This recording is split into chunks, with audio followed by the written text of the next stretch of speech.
12 نفره. خانم این سایز 8 نفرش 5 تومن، سایز 6 نفرش هم درم 4 تومن. این جنسات دیگه نیازی به تعریف و تمجید نداره. اینا رو مستقیما از مرز بانه میاریم. در این قیمت اون به بانه هم میدیم. رنگ بندی هم در خانم‌ها 4 تا رنگ شکلاتی، زرشکی، کرم و سفیدش هم داره. خانم 8 نفرش بشمی، سایز 12 نفرش هم دارم خانم‌ها، 12 نفرش هم بشمی.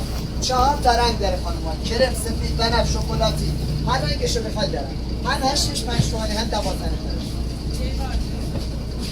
اینم سایز 12 نفره بخوام. من سایز 8 نفره و 12 نفرش هم دارم.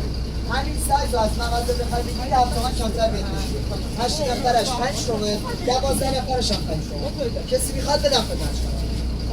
Ağa, siz bu lağaplan Kürdistana, burada istəsələrlə öz həmşəhrilərindən olarlar da. Deyirəm, siz bunları Kürdistanda satın, burada alsala Təbrizlərdən olarlar da, niyə Kürdlərdən alırlar? Yox, bilirsiniz nə deyirəm.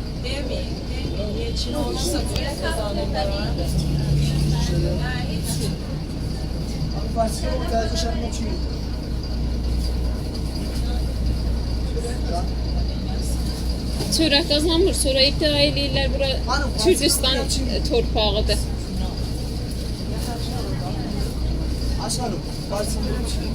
Yox, mən xəst danışmıram.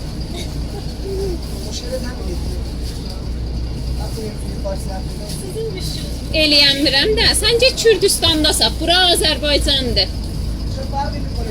Fərq eləyir. O vaxt sən iddia eləyirsən Urmiyə Kürdistandır, fərq eləyir pəs.